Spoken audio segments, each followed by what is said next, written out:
ಪಾಪ ಅವರ ಮಗು ನಮ್ಮ ಸ್ಕೂಲಲ್ಲೇ ನಾನು ಹಿಂದೆ ಸೀಟ್ ಕೊಟ್ಟಿದ್ದೆ ಅವ್ರ ಮಗುಗೆ. ನಮ್ಮ ಸ್ಕೂಲಲ್ಲೇ ಓದ್ತಾ ಇತ್ತು. ಈಗೇನೋ ಆ ಮಗುನ ಬಿಡಿಸ್ಬಿಟ್ಟು ಬೇರೆ ಸ್ಕೂಲ್ ಸೇರಿಸಿದಾರಂತೆ. ಈಗ ವಾಪಸ್ ತಿರ್ಗಾ ನಮ್ಮ ಸ್ಕೂಲೇ ಸೇರಿಸ್ಬೇಕು. ಇನ್ನು 14-15 ವರ್ಷ ಅಂತೆ ವಾಪಸ್ಸು ನಮ್ಮ ಸ್ಕೂಲ್ಗೆ ಸೇರಿಸ್ಬೇಕು ಅಂತ. ನಮ್ಮಲ್ಲಿ ಸೀಟ್ ಏನೋ ಕೇಳಿದ್ದಾರೆ. ನಮ್ಮ ಪ್ರಿನ್ಸಿಪಾಲ್ ಏನೋ ಒಪ್ಪಿಲ್ಲ ಅಂತ ಕಾಣ್ತದೆ. ಅದಕ್ಕೆ ಮಗುನ ವಾಪಸ್ಸು ನಮ್ಮ ಸ್ಕೂಲ್ಗೆ ಸೀಟ್ ಸೇರಿಸ್ಕೊಡಿ ಅಂತ ರಿಕ್ವೆಸ್ಟ್ ಮಾಡಕ್ಕೆ ಬಂದಿದ್ರು.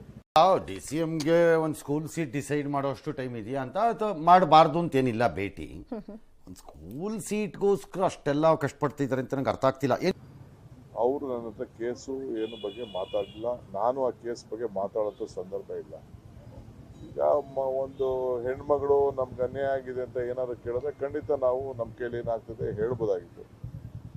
ನಾನು ಅವ್ರಿಗೂ ಹೇಳಿ ನನಗೇನು ಇದಕ್ಕೆ ಸಂಬಂಧ, ಯಾಕೆಂದರೆ ನಾವು ಪೊಲೀಸು ಯಾವುದೇ ಇನ್ವೆಸ್ಟಿಗೇಷನಲ್ಲಿ ನಾವು ಇಂಟರ್ಫಿಯರ್ ಆಗಕ್ಕೆ ಆಗಲ್ಲ.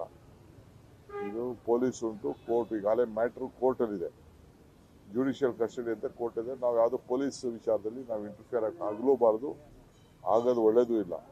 For interfering in dispensation of justice ಅಲ್ಲಿ ಅವರು ಅಕ್ಯೂಸ್ಡ್ ಆಗ್ಬಿಡ್ತಾರೆ. ಆಮೇಲೆ ಆ ಥರ ಅಲ್ಲ ಅಂತ ಎರಡು ಸಮಸ್ಯೆ ಕಾಣಿಸ್ತಿರ್ಬೋದು ಫ್ಯಾಮಿಲಿ ಸೈಡಲ್ಲಿ.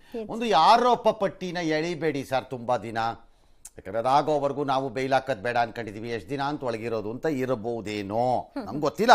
ಸಮಸ್ಯೆ ಥರ ಇದ್ದಾರೆ, ಅದೊಂದು ಇರ್ಬೋದು. ಯಾಕಂದರೆ ಎಲ್ಲ ಮುಗಿದೋಗಿದೆ, ಬೇಗ ಯಾಕೆ ಆರೋಪ ಪಟ್ಟಿನಾರು ಹಾಕ್ಸಿದ್ರೆ ನಾವು ಬೈಲ್ಗೆ ಹೋಗ್ಬೋದು ಅನ್ನೋ ಲೆಕ್ಕಾಚಾರ.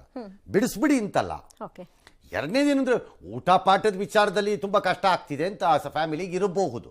ಹೇಗೆಂದ ಕೋರ್ಟಲ್ಲಿದೆ ಈಗ, ಗೊತ್ತಿಲ್ಲ. ಮತ್ತೆ ಭೇಟಿಯಾಗೋಣ. ನಮಸ್ಕಾರ.